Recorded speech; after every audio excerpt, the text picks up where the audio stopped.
in the last 113 years. And so history, people so invested in the history of this place, and this is obviously a huge part of that history. But it's obviously always my job to make sure that, as Candace already did, recognizing that that history is going on every day with still about 1,200 athletes that the club serves today, 300 coaches, so some things have changed in 113 years, but at the core of what we do is the same that they were doing 100 years ago. And I'm going to start with, I'm going to let these amazing Olympians introduce themselves. I'll introduce them, of course, and invite them to do that. But I'm going to start with a quick poll before I drill them with all these other questions. How many of you, as Olympians, were 4 years old once? Okay. How many of you had parents who had to support them all the way through this journey to the Olympics? Okay. How many of you have your best friends through this sports? And how many of you learned the values of all the things that led you to success, not just in skiing, but elsewhere in life? Where did you learn that through sport and your Olympic journey? All right, there we go. Unanimous. All right. So let's have a round of applause for that.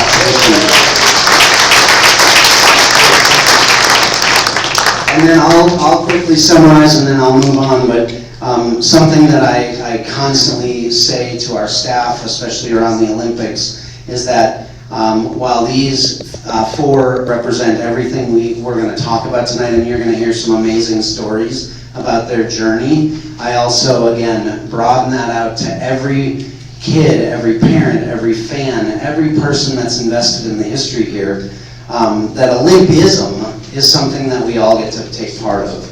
And Olympism blends sport with education and culture to create a way of life based on the joy of effort, the educational value of good example, and respect for universal, fundamental ethical principles. That's on display in Steamboat.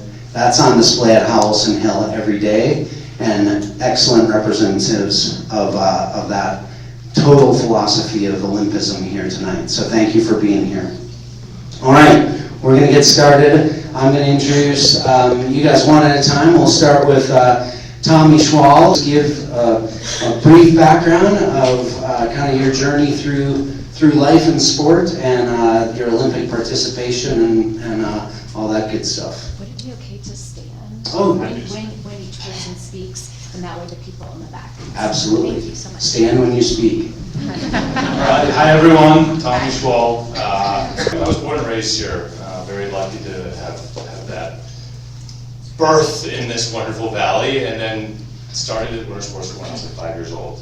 And it was just love at first event, and I never looked back.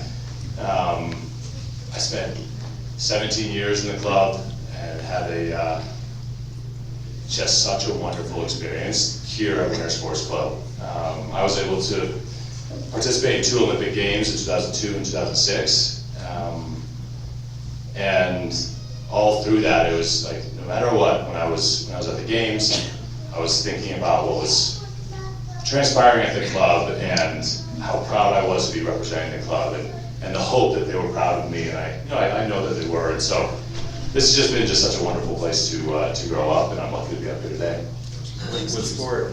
Oh, sorry, ski jumping.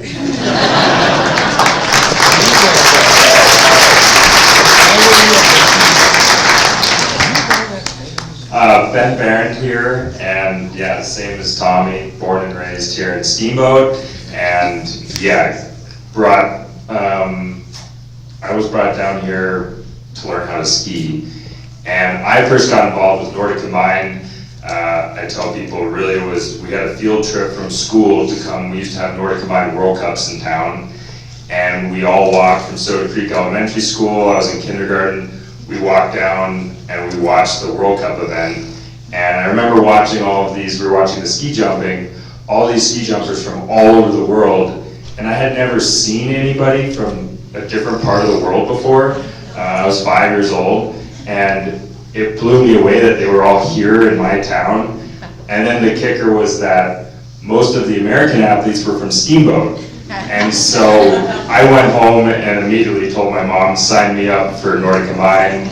And I was never in any other program in the Winter Sports Club. I was Nordic Combined from the start, Little Vikings all the way up through. And yeah, I spent my whole childhood down here at Howson Hill. I tell people that I was every powder day from would have been 2000 to 2015, I was packing out the ski jumps instead of powder skiing up on the mountain. And so I'm trying to make up for that now. But yeah, and then propelled me into being on the US ski team for 6 or 7 years and getting to travel the world skiing, which was an incredible experience. And eventually competing in one Winter Olympic Games in 2018 in Nordic Combined. So owe it all to the sports club and this community, and we'll talk a little bit more about that tonight. And I moved back to town 6 years ago, and always knew I wanted to be back here. So really happy about it.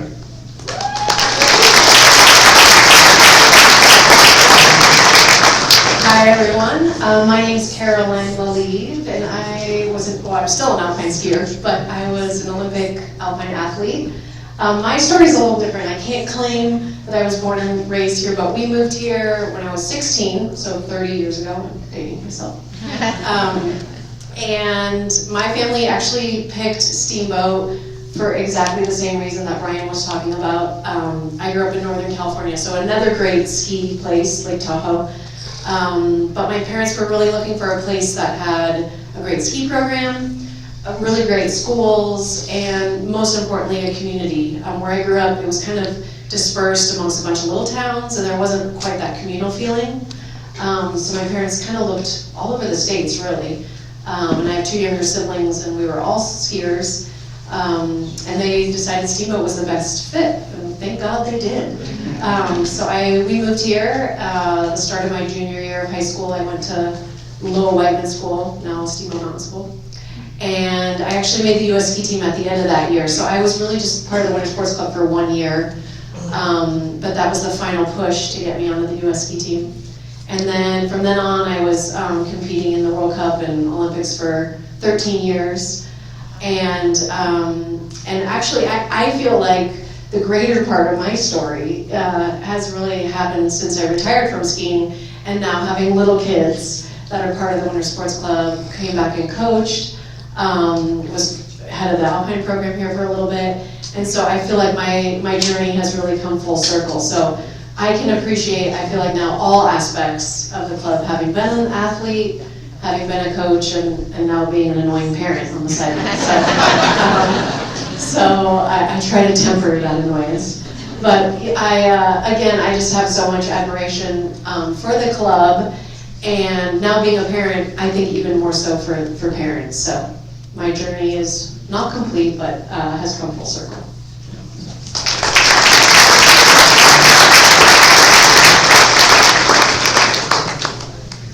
Hi, thanks everybody for coming tonight. My name is Battelle, and I take it one step farther than Caroline, and I was actually 21 when I moved here.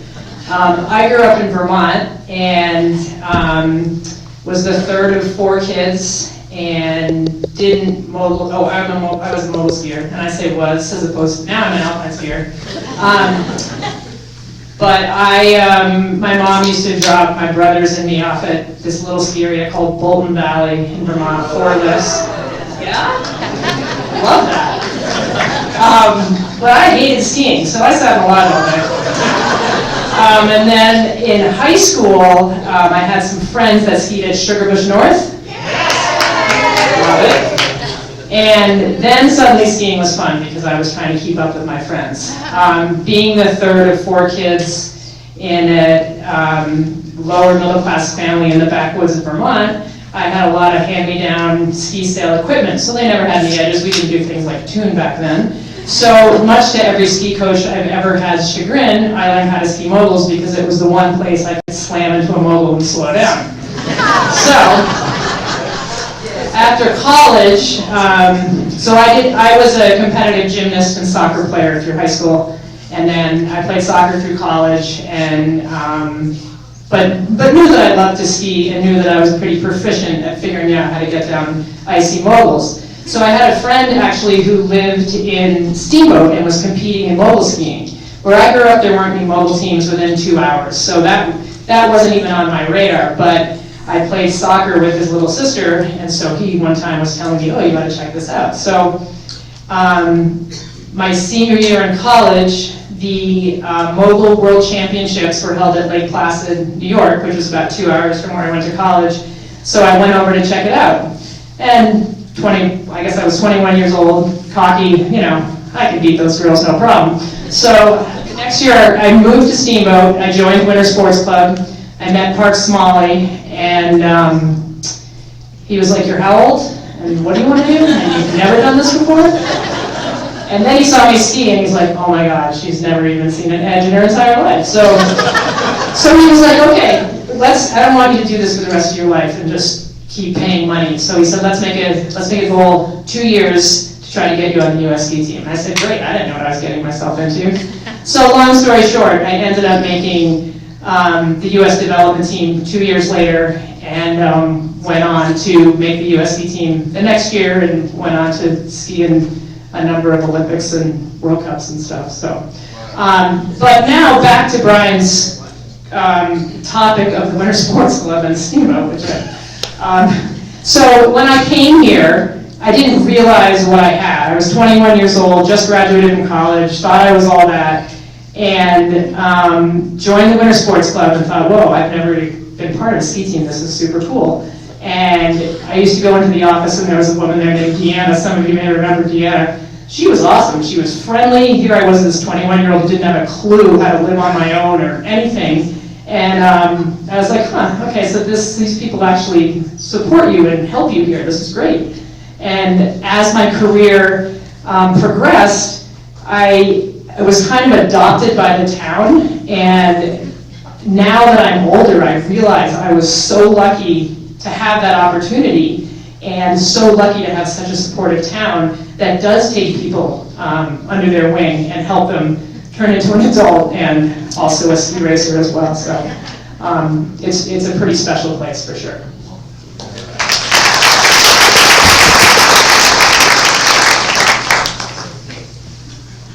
Did you leave out 6 world championships?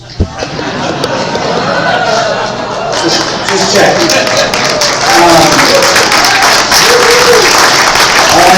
All right, I'm going to ask a question.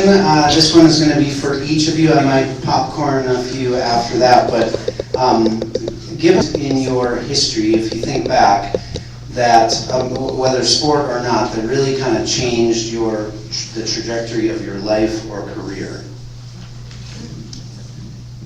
Okay, I'll start with an early moment. Sorry, standing up. So I didn't really get into the early days of my experience here at Halcyon Hill and ski jumping. So I started when I was 5, as I said, and I was in a mixed program that was half alpine, half ski jumping. It was really fun. I didn't have an affinity for one versus the other during the early days, but alpine, you would go up the Palma, and there was far fewer lights, and ski jumping, you were over on a little carrot rope tow, well lit, not steep. And I remember going up this Palma and being stuck in the woods up there, and it's dark and it's scary. And I was like, all right, I'm gonna go be a ski jumper. And so that, like, it's so funny that like a scary Palma got me to go be a ski jumper. And so that's an early moment that just completely changed the trajectory of my life. I mean, ski jumping took over my heart, my soul, my brain, my family for 18 years and still continues to. And it's funny to think that just little 5-year-old brain of mine shifted my life that much. So it goes to say, like, just the importance of the Winter Sports Club and the community that it builds, and some of the decisions that are being made by young minds and their families can be life-altering and generally probably for the better. So I hope does that work? All right.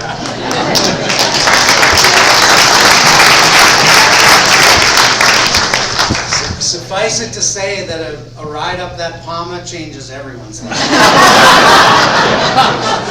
Palma drama.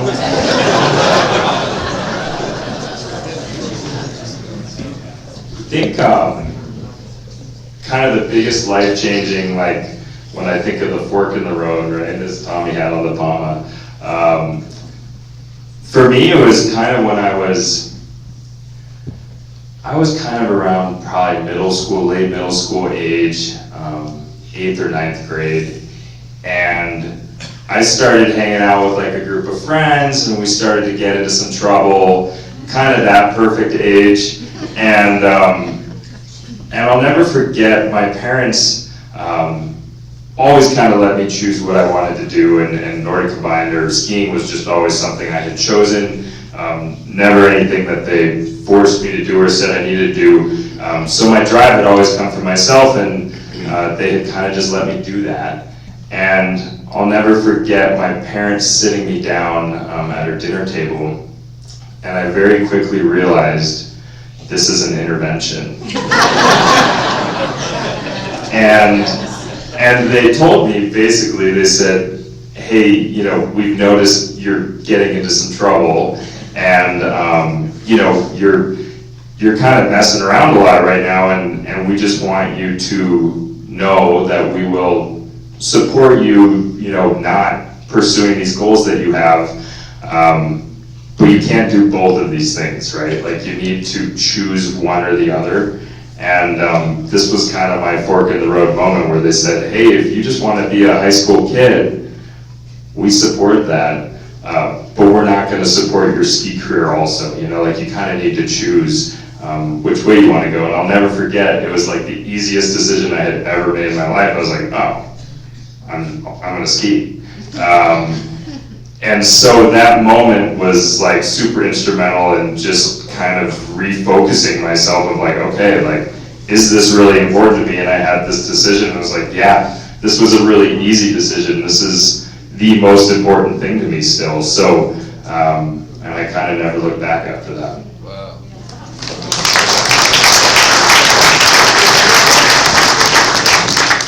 I like the Palma trauma.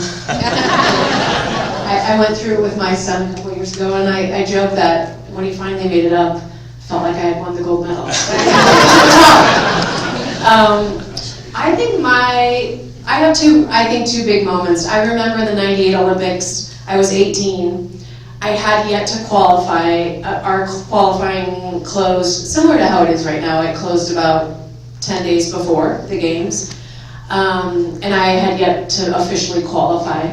So we had one last qualifying event in Italy, actually close to where the Olympics are right now, one valley over.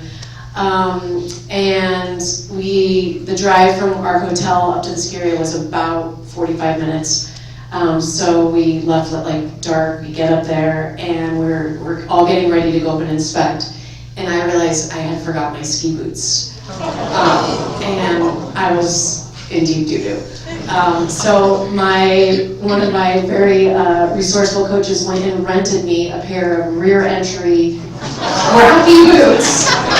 So I'm like the Olympic qualifier in these like Solomon rear entries. I mean, does anyone remember these? Yes, the red god-awful boots. Yeah, terrible. You do not win races on these boots. And so I went up, and my coach was this really hard Swiss man. And he had me believing the whole time like I was gonna have to race in these boots. Little did I know someone went back to the hotel to get my boots. But I had to inspect and warm up on these boots. And they showed up about like 5 minutes before I ran with my boots. And I ended up winning that race. So maybe that was all part of the plan. You know, I was too worried about these shitty boots. I ended up winning. But so that led into my '98 Olympic Games. And so because I was kind of a late add-on, they actually didn't have room for another teammate and I in the Olympic Village. So we had nowhere to stay.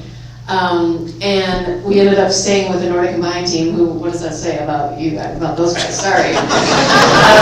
So we were all in this like really weird hotel out in the middle of nowhere, and we check in, and they did not have beds. So I'm at the Olympic Games, and there's no bed in our room. And they gave us like these rice mats that you had to pile on the floor. And so I remember Todd Lodwick had like commandeered like 10 mats. And so I was like scouring around. So we got a bunch of mats, and we got some like duvets, and I kept thinking, I'm at the Olympics, sleeping on the floor with rice mats. And the one bonus was we had heated toilet seats. If you like really cool. And so I went to these Olympics. I had left my ski boots for the qualifiers. I'm sleeping on the floor, and I remember going into those games, and I told the story. I didn't even have skis for the downhill. I was racing in quite a few events. I didn't even have my own skis. I got to borrow a pair of Peekaboo's warm-up skis. Thanks a lot, Peekaboo. And I ended up doing really well. I ended up being 7th in those games at 18 and thought, wow, like I can do this. This was like the worst situation ever, and I just got 7th. So I think that was really when I really believed and knew that I had the possibility to do well and continue on. And 4 years later were the Olympics in Salt Lake, so I thought, in 4 years, I'll be golden. I'll for sure have a bed. And so yeah, I think that was a pretty pivotal moment in my career.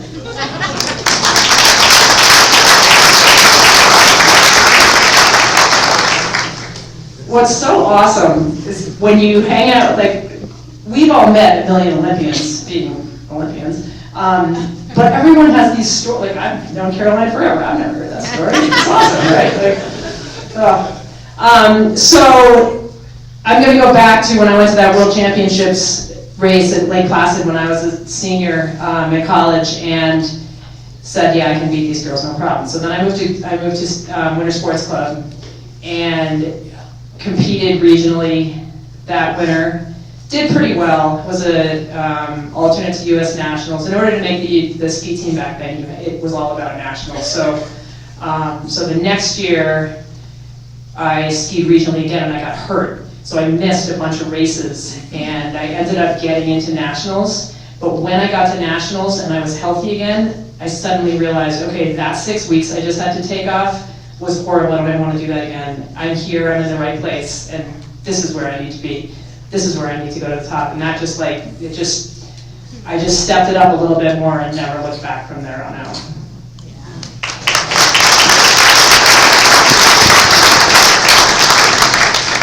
All right, we're going to take this a little deeper, and you can't use palmar trauma again.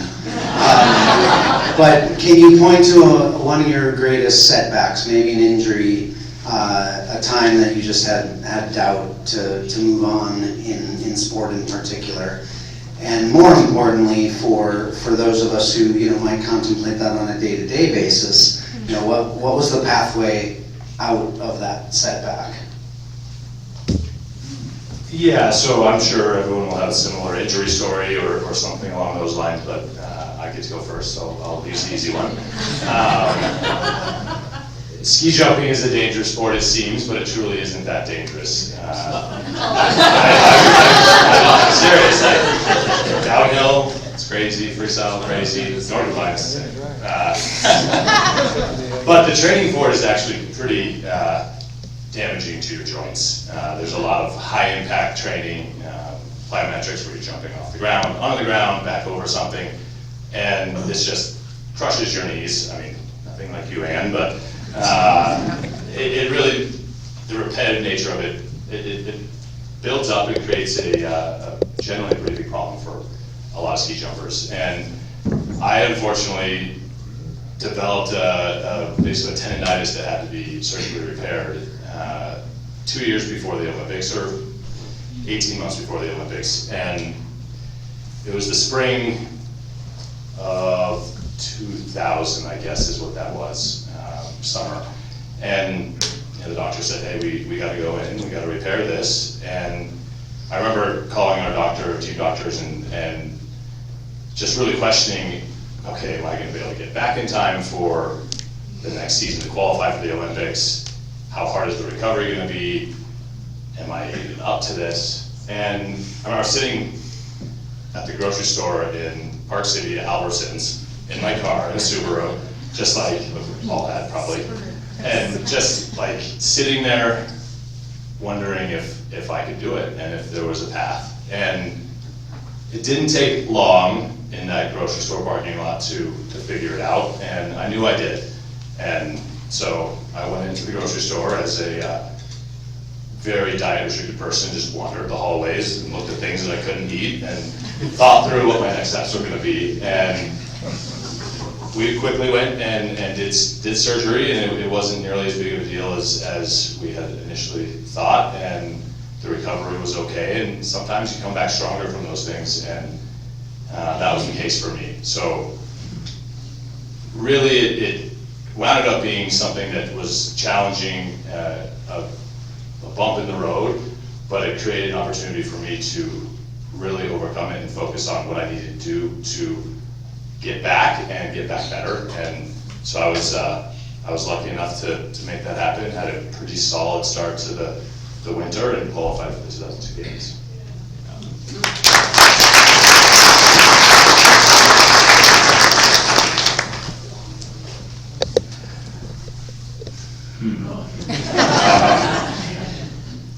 Mine actually comes like directly after the intervention I spoke of.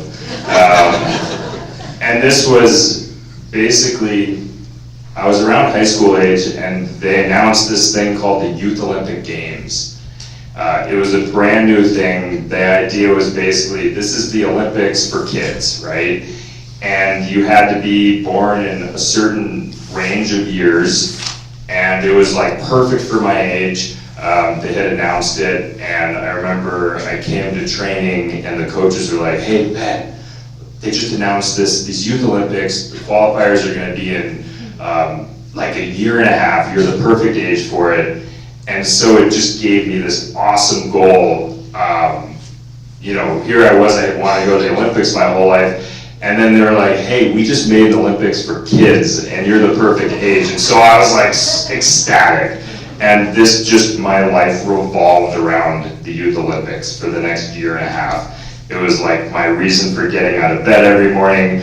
I was so excited about it. They were in Innsbruck, Austria. I had never been to Europe before. I'd been watching skiing in Europe my whole life. And this was gonna be my way to go do that. And so the tryouts were in Lake Placid, New York. It was ski jumping on plastic and roller skiing in like September. Because the competition was in December, they had no time to do like a winter qualifying race. And so, so all our qualifiers were ski jumping on the plastic and roller skiing. And I remember I had been training so hard, I was like totally prepped, and I knew I had a really good shot of winning this competition, just based on the previous year and a half. And so going into the day, jump goes great. There was one athlete starting in front of me in the race. I think I was starting like 26 seconds behind. And I race, I ended up winning the race. I'm so pumped. You know, I win the race and this was the qualifier. So I'm like, I'm going to the Youth Olympics. And I remember I was like already filling out like the worksheet with like my jacket size and my shoe size for all the cool stuff they were gonna send me, like that weekend. And they told me I had started, my coaches said, hey, you actually got disqualified because you started the race 1 second too early. And so in order to combine, you know, you jump and you start a certain time slot back. And I was so eager to start this race that I had started at 25 seconds instead of 26 seconds, right? And the funny thing is actually for the ski jumping qualification, one of my friends had forgotten his bib and they let him jump anyways and he won the competition. But then later, same thing, he got disqualified too. Like we were like 16 years old, we were like a wreck, you know? This was like way too much pressure, so we're like forgetting our bibs and starting too early. And so we both ended up getting disqualified, and the second place person ended up going in ski jumping and Nordic combined to the Youth Olympics that year, and I just remember being like devastated. Like my parents had to pick me up off the floor. This was like the thing I had been thinking about for a year and a half, every single day, and I felt like I had done it. And to miss out on it was like, I mean, it's probably the most heartbreaking, broken I've ever been in my life. And what I slowly started to realize, because there was probably like a week or two where like I didn't even want to get out of bed. I was so bummed. And then I realized, you know, I actually loved the process of what I had been doing. And it never really was about, I think we can always say it's about this, you know, this light at the end of the tunnel or the thing that we're pushing towards. But I had this realization that Youth Olympics are not like, I had found this daily thing that I loved the day-to-day of what I was doing. And that was really the reason, you know, I was doing all this. It wasn't to have the cool jacket I could wear to school or whatever it was. So that was huge for me to have that realization of I can set goals and want to accomplish things, but at the end of the day, like it's the in-between of every day that's the reason, right? And everything else is kind of the icing on the cake.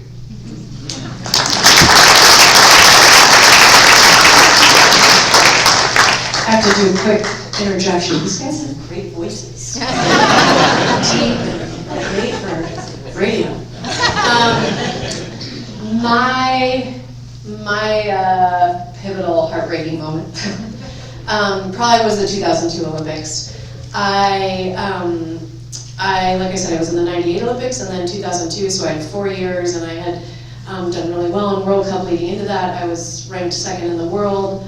I hadn't been off the podium in almost any of the World Cups leading into it. So there was a lot of expectation and pressure. And if you're familiar with alpine skiing, there's 5 events. So there's alpine, or downhill, Super G, GS slalom, and combined. And I was competing in all 5 events at the 02 Olympics, which is pretty rare. At the time, I was actually the first woman to ever do that. And so that summer, leading into the games, NBC had come here and filmed this whole segment, following my family around for a week, and I played the accordion, so I was like filmed playing the accordion. And it was great. It was exciting for my family, it was exciting for Steamboat. We went into Steamboat Pilates and filmed a whole segment in there, and it was really wonderful. But there was a lot of pressure. And then we had a huge send-off actually here in Olympian Hall. And so I went to the games in Salt Lake with the expectation that I would hopefully medal at least in one event, being in 5. And so the first event was the downhill, and I was leading up until the last 5 seconds, and I like ridiculously fell for no reason. So that was my first thing, and sadly, from then on, in every event, I ended up falling in every single event I was in. And it just was like a cascade of mental breakdown. And so I ended up, I mean, my parents were mic'd in the finish, and I will never forget my sweet mom in the combined, which is a combination of downhill and slalom, the 2 opposite ends. I was like 10, 15 seconds out, which you can never make up unless everyone falls. She's like, you can do it, and I'm looking at her like, you're crazy, Mom. I'm never gonna make it. So anyway, I just completely imploded, and it was a disaster. And I remember leaving Salt Lake, checking in at the airport in Salt Lake, and the lady was like, oh, you're the girl that fell in every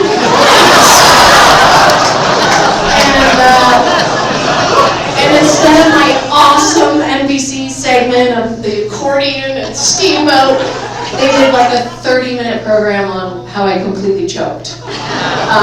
It was devastating, and I felt like I had let myself down, but for sure let like everybody down. There was just such a huge emphasis because it was here in the States, and tons of people from Steamboat came, and my family, and I was devastated. And I remember coming back home, and contrary to Ben breaking the rules, I did not like do anything naughty growing up. So I remember I went down to Riggio's and I got hammered. And I was like, my life is over. I'm like the biggest failure. And I really had that moment where I was like, do I continue?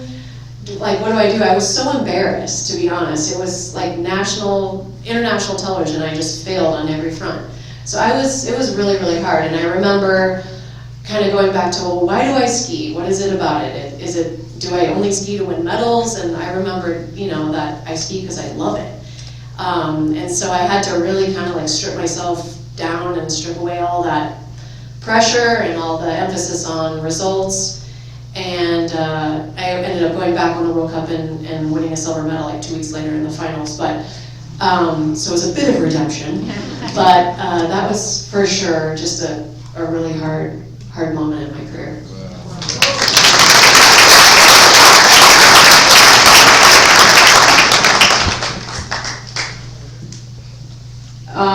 Mine's a little similar to Caroline's, but not completely. So, so I started skiing World Cups in 1992, and went to those Olympics, went to 94 Olympics, skied World Cups all the way up until 98, and I was on a pretty good path. I went into the 98 Olympics.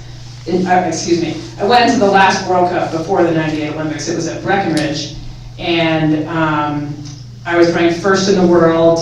We'd been in Blackcomb the week before, and I'd won, and I mean, I was on top of the world. Things were looking good. I had qualified. We had an Olympic qualifier on New Year's Day that year, and I had won it. I won $10,000. How about that? Yeah. So I mean, I was sitting pretty. I knew a month in advance I was going to the Olympics, which is pretty much unheard of. My parents could actually plan, so that was kind of cool. And in Breckenridge, it was our World Cup was on a trail called Mach 1, which is super steep, and which wasn't really an issue. I actually really liked the steep trails, but I had won the first run, the semifinal run, and we were training before finals. And I went off the top jump, and I caught an edge and cartwheeled from the top jump to the bottom jump. And bumped my noggin pretty good. Concussions weren't really what they are back then, aren't what they are now. So I got up, brushed myself off, and got back on the lift. Got off the lift, didn't know where the course was, had to wait for somebody else in a bib to get off. Followed them to the top of the course. Got in for my run, got in the gate for my run, and ended up on the second jump. I ended up totally packing it in and knocked myself out. So they took me to the hospital, they gave me a CT scan, because that's what they did back then, and they said, oh, you're fine. So the next morning, 6 a.m., go to Denver Airport and fly to Japan for the Olympics. And I'm sore from head to toe, and when I got to the course, I was totally scared to ski, and but I was still ranked first in the world, so there were all these expectations that people had, I had, and I survived the competition, but I did not win, and that, to Caroline's point, was really devastating. I kind of like that whole year, really the whole like 2 years before, that had been the big goal, was I'm gonna win that Olympic gold medal and sail off into the sunset for the rest of my life. And suddenly you have to just talk about soul searching. What do you do? So I ended up, my plan was to retire after 98. I ended up going to a ski camp that summer, and suddenly the world was lifted off my shoulders, and I was just skiing because I love to ski, and it was awesome. I had so much fun, and I was skiing great. And I went to another ski camp, and the same thing. It was so much fun, and I was skiing great. And so I ended up skiing that winter, and I ended up winning the World Cup overall. So I don't know. I guess it just wasn't meant to be in 98.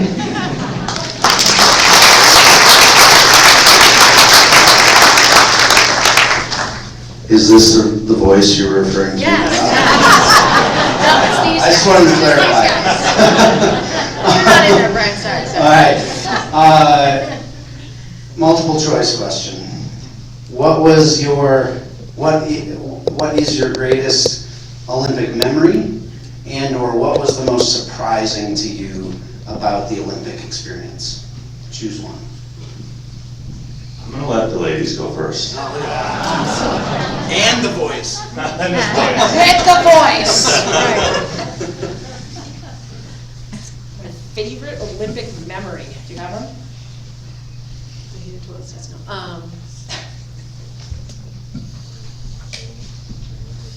Oh, sure, okay. A little known fact about, it's actually after the Olympics, you get to go to the White House and meet the president, whoever's the president at the time, and it's really cool. They bring out all this fanfare and you tour DC, and so it was after the 2002 Olympics. Bill Clinton was president, and this was in Lewinsky's era. And so we all were being very cheeky, what we were gonna say to the president. Everyone else in front of me chickened out, and you literally have like 20 seconds that you get to like shake the president's hand, introduce yourself, say your sport. The craziest thing is they take a picture of you, and it miraculously ends up at home like 10 days later, which is pretty amazing. But so I was, thinking, oh, I gotta like really make this memorable because my Olympics, as I just told you, were a total disaster. And so stupidly and oddly, I introduced myself to Clinton as Helga the Warrior. I didn't tell him my name, and I got a picture like 10 days later, and he's looking at me like there's something wrong with me. Because there was something wrong with me. And I have my head back, dying of laughter, and was my memento.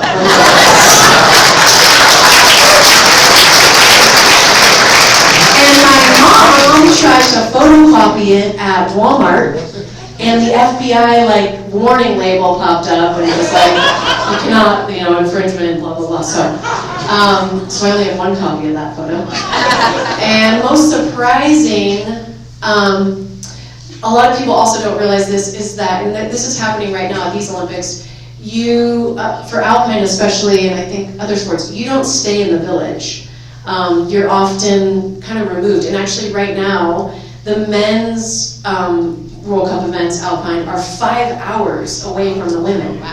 And then like the Alpine events are 3 hours away from like where the actual medal ceremony is and everything of that sort. So a lot of people don't realize that like in Nagano in Japan, we were about 2.5 hours away from the village. So we were tucked up in the mountains. So it is a great experience, but oftentimes as like an Alpine athlete, you are not, it doesn't really feel like the Olympics because you're not there at the village with all the other athletes. So in that sense, it's a little bit anticlimactic.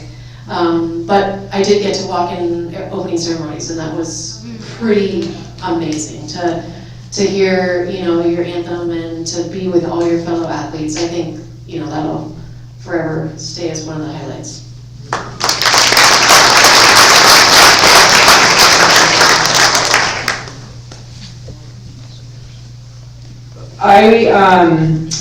When I started this crazy journey, I knew that moguls was going to be an official Olympic sport in 1992, and I started competing in 1990. So that was kind of the draw that got me into it.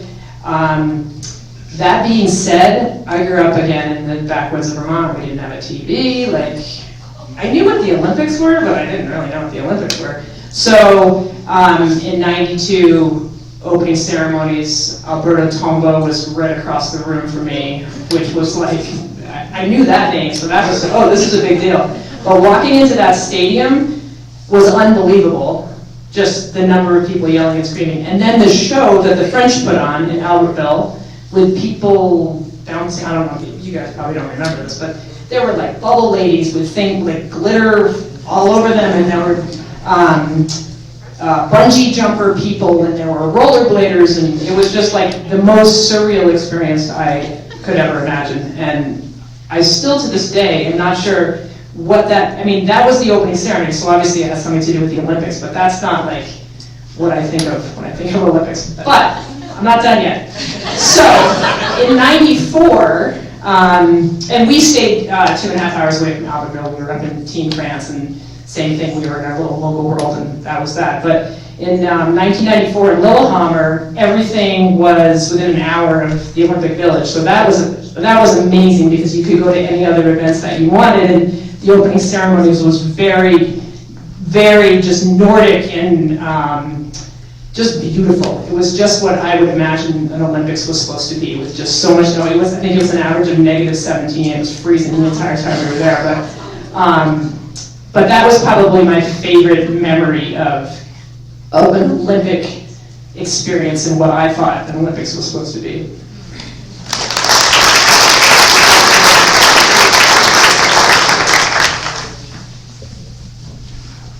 Yeah, my favorite Olympic memory is, you know, we compete in these sports they're individual sports, right? But we're on a team and we're representing our country. And oftentimes in these sports, you're with the same cast of characters for a lot of years. And so for me, like, the best part about the experience was getting to be there with my teammates. And like, for example, I think his flag's right above me. Yeah, Jasper Goods, this flag right here. Jasper grew up on my street with me in downtown Steamboat, and my first memory of Jasper is him riding his bike in front of my house with no training wheels, and I was probably 5, he was a year younger than me, and so immediately I told my mom, you need to take my training wheels off. And so to be at the Olympic Games, Jalen Koff, who's up there, was like in Jasper and I's friend group in high school, and Ariel Gold, and we're walking out into the opening ceremonies in South Korea, halfway across the world, and it's just like a couple kids from Steamboat walking out behind that flag, and that was kind of my moment where I just realized how crazy that is. And I've got Jasper next to me, Jalen next to me, and we were like, just a couple years ago, just hanging out in high school in the cafeteria, and here we are in South Korea. And so that was the coolest, and just getting to be with them there and kind of it was all of our first Olympics, and we were all in the village together, and we got to support each other and spend a lot of time together, and it was really special.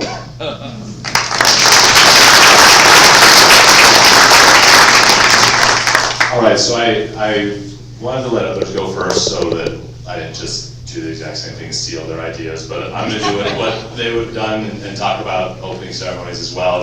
I just feel like, especially if you're not necessarily expected to dominate the scene at the Olympics, that was me, I wasn't expected to get medals. The opening ceremonies is extremely special, and in 2002, it was a few short months after September 11th, and there's never been a time in this country, during my lifetime at least, that we have come together as a country more. And I remember we were in the stadium in Salt Lake, and it was just going crazy. We're down below before we're about to walk out, and we all go into a room, and George Bush is in there, and we had to someone could go up and talk to him, just whether you were lucky enough to be close or not, and I happened to be. And so I go up and I shake his hand. I'm like, George, you're going to come see the ski jumping tomorrow? I'm sure he's like, what ski jumping? But he responds, he goes, sorry, son, I got a war to run. And I was just like, this is crazy. I'm about to walk out to the stadium going crazy for Americans. America is at such an inflection point, coming together to support us. And I can say walking out, I'm getting chills right now talking about it, walking out into that stadium, and it was unbelievable. I still get choked up, it was just unbelievable. That was probably my favorite Olympic memory, just overall. In 2006, I had a jump that I was very proud of. It was better than I expected, and I just kind of took a moment to acknowledge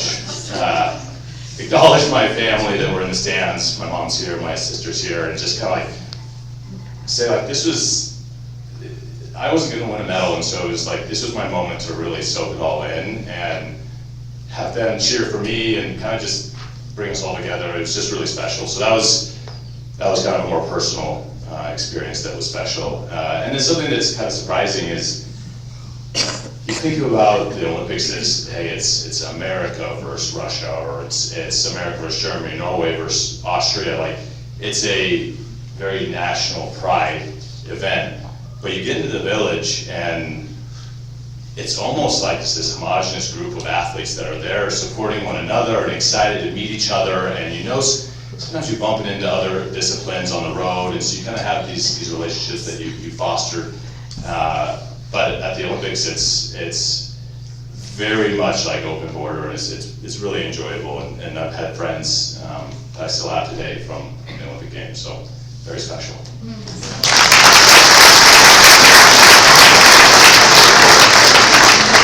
Thanks. What amazing stories. I'm going to shift gears a little bit and just ask about the next generation. Two of you are parents with young kids in the club. Annabelle is a successful moguls athlete in her mom's footsteps. Can the three of you talk about when you see your kids in sport, and you see kids doing what all the kids here in Steamboat get to do, what do you want their takeaway to be? Is it, Olympics or else you don't eat, or is it, I sound like you're... Well, my kids are over here, and they don't eat, so they can go to the Olympics if they want, and be starving the whole time like I did.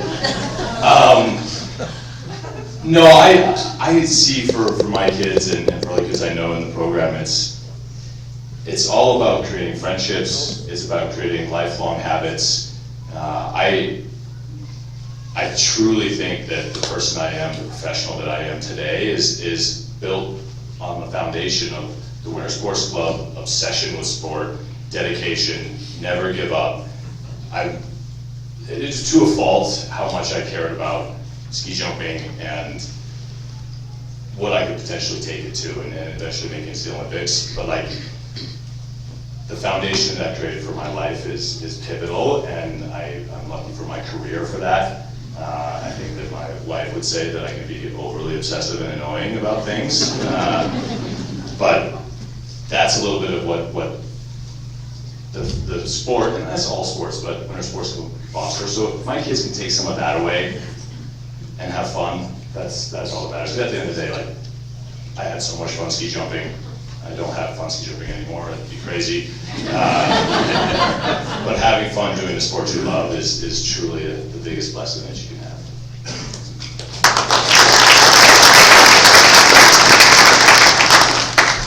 So I have two little kids, and I actually, having been an Olympic athlete, and so many people say, oh, it's like the hardest thing you've probably ever done.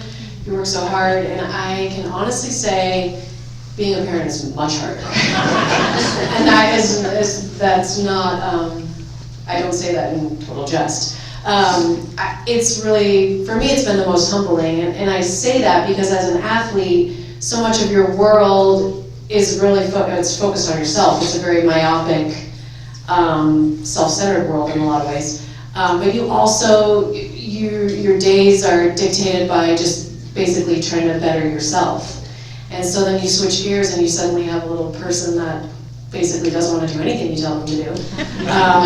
And it's crazy humbling. And so I am always joking with my husband, whose idea was this? Like, this kid, But I would say I'm still a very competitive person. I still just want to win at whatever I do.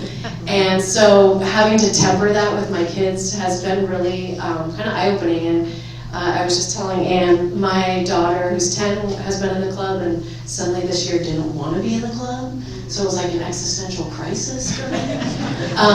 So it's always a balance, just being able to share your passion with your child, but also letting them forge their own way. And so I think, I think as a parent, the greatest thing you can do is just impart your passion, whatever that might be, and ultimately your kid will find their own way. But it is definitely, I think, having come from the top, it's a challenge to find that that route with your kids, and then I have a 7.5-year-old who wants to do everything, so maybe, who knows, maybe he'll do one of them. But I think, yeah, just being able to share, you know, the club and share Steamboat with my family is, to me, is the greatest gift.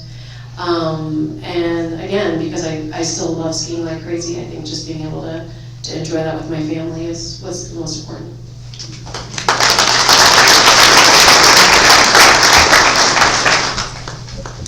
Like Caroline, I have, my older daughter wants nothing to do with skiing.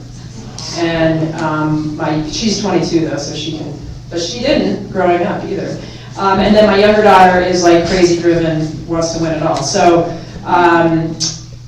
I coached my younger daughter loosely through all the years, so I was involved in her competitive journey.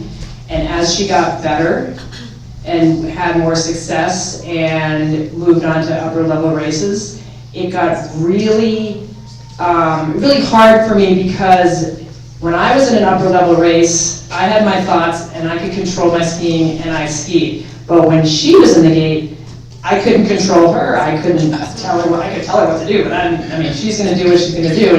And that was a really interesting shift, to suddenly be like, okay, I have to trust that she knows what she's doing, and obviously she knows what she's doing because she's here and doing this. But it was really difficult, and it's still, she's now, she's not skiing with me this year, and she just had her first NORAM race this past weekend, and we barely talked, and it almost killed me, quite honestly. So it's pretty interesting, but she had an amazing time in the club, and her first year here, it was U13 moguls. We had 10 little girls, and they each had a different colored neon pants, and they didn't want to compete, they just wanted to ski, so we spent the winter just ripping around the mountain with these rad little group of girls, and they ended up, about half of them ended up skiing through high school. And it was just fun. That's what these guys did. It was just super fun. So that's what I try to do with the program now, is keep it fun.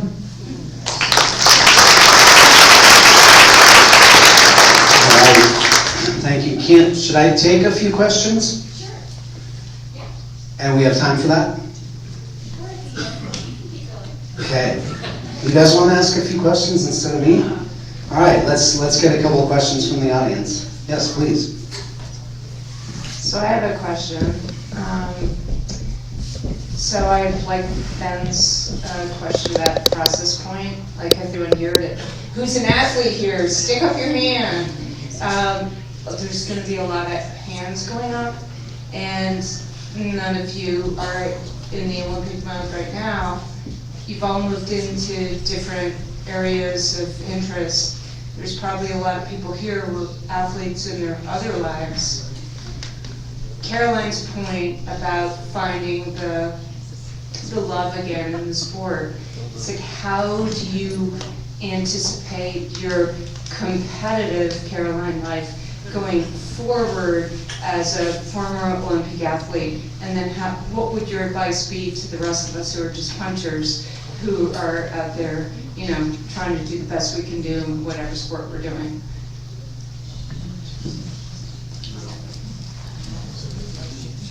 I think, I mean, I can speak for myself, and I know a lot of athletes feel this way. You almost have an identity crisis when you stop, because, I mean, so much of your life has been invested in the sport that you've been doing. I mean, I know I started when I was 2, I retired when I was 29, so that's a huge part of your life.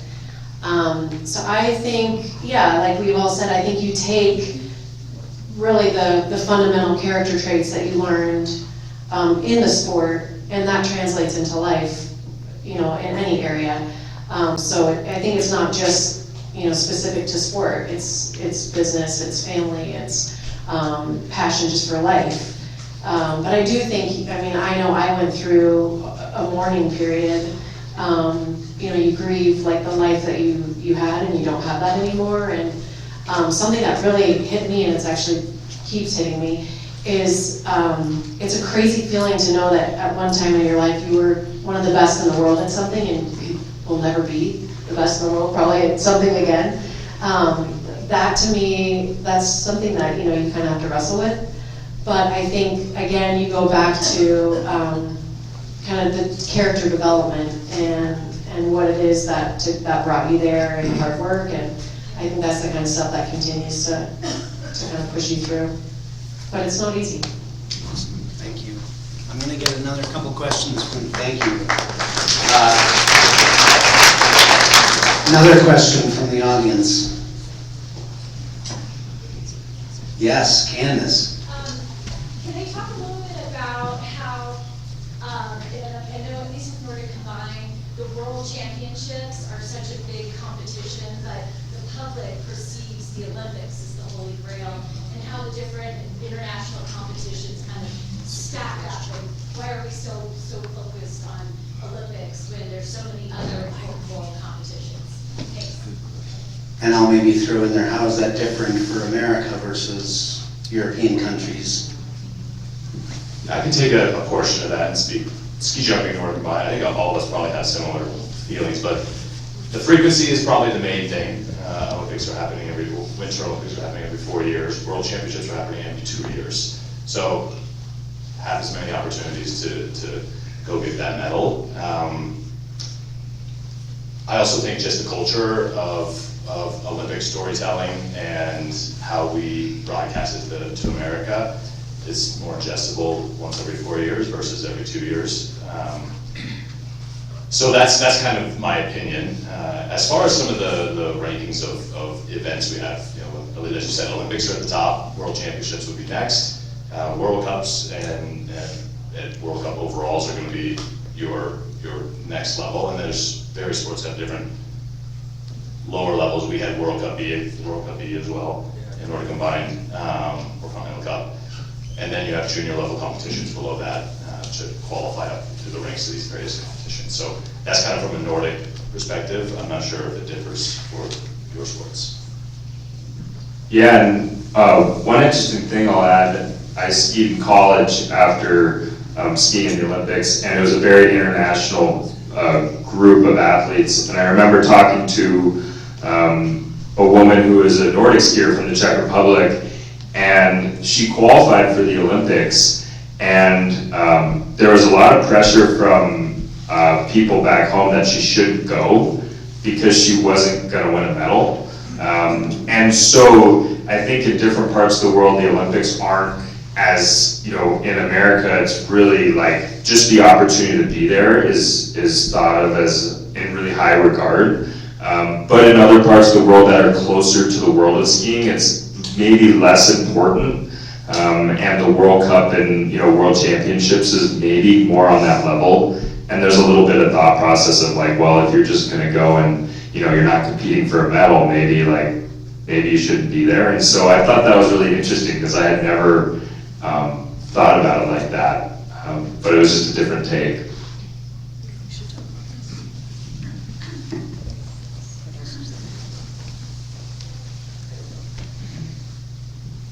I think the Olympics are huge in this country because of the media, and we don't broadcast a lot of skiing, well, talking about skiing, except for the Olympics. So the public knows about Olympic skiers, but they don't know that there are World Cups going on every year. They don't know there's World Championships every year.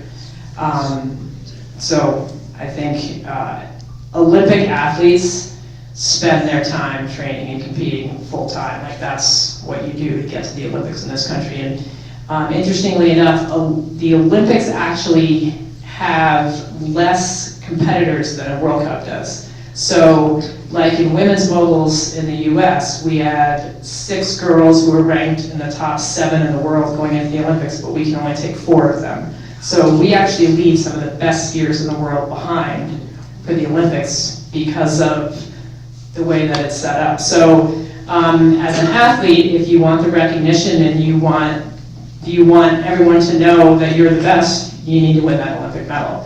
To an athlete, to some athletes, the Olympic medal isn't the end-all be-all. There's other markers that where you can say, yeah, I'm the best in the world. So it's just kind of a different, but I think it's a media perception of the Olympics. Olympics are bust.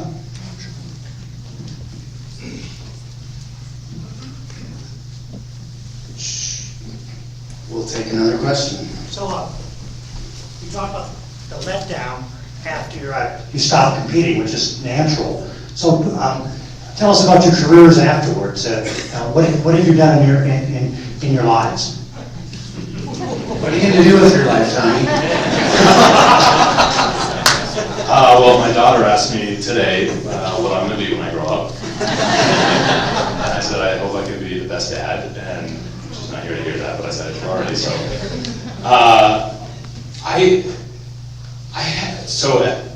I made a very clear decision after the 2000 Olympic Games, or 2006 Olympic Games, was do I keep going to try to go to another Olympics? And if you're going to do that, are you going to be able to win a medal? And I was honest with myself, I don't think you can.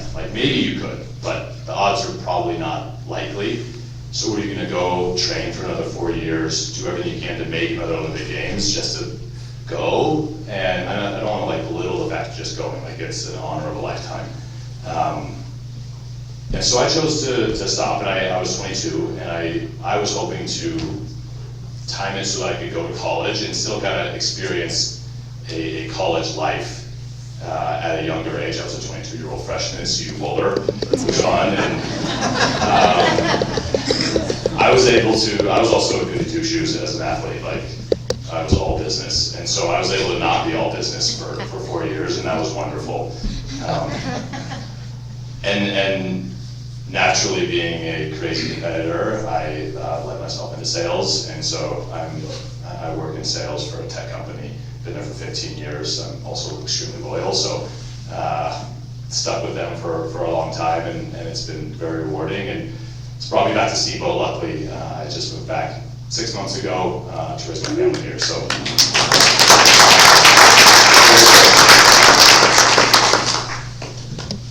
Yeah, I had the same thing as Tommy. I was sitting at the 2018 Olympics and realized I'm never coming back here again.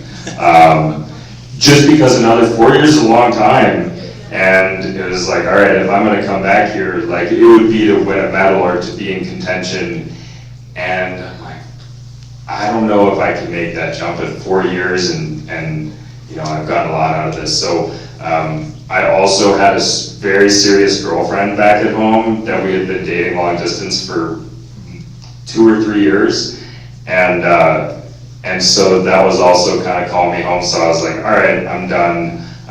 So I did I was a 23-year-old college freshman, and it was awesome, the contrast from living this crazy strict life, living out of a suitcase, being on the road all the time, to just being on a university campus and not having a whole lot of jurisdiction over what you're doing during the day. It was really awesome. I enjoyed that, and ended up marrying that girlfriend of mine, and yeah, I made it back to Steamboat. I work in sales as well. I run a real estate team here in town, and get to be involved in this community. So it's like a dream come true.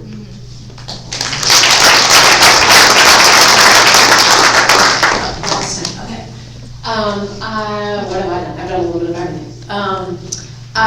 When I retired, I came back. I actually, through my ski career, every time I get hurt, which unfortunately was a lot, I went back to school. So I was able to, I wasn't the 22-year-old freshman, unfortunately, but I probably graduated around the same time. So I was able to do schooling through my ski career, and then came back here. Was working with the Winter Sports Club for a long time. I do stuff in the ski area, and then have a small business here in town. So a little bit of everything.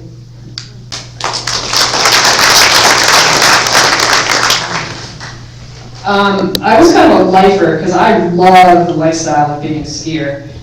So I actually didn't quit until I was 34 years old.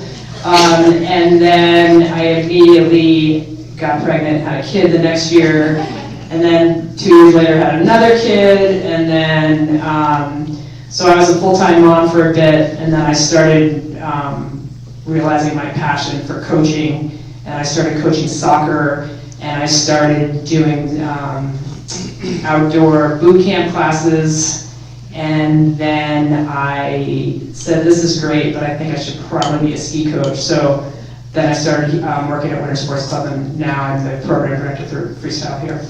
I have to brag on Anne real quick because she brushed over the fact about her collegiate soccer. And there's very few athletes that Anne played collegiate soccer at Middlebury. It wasn't even a skier, and then went on to win like 5 world championships. So this girl.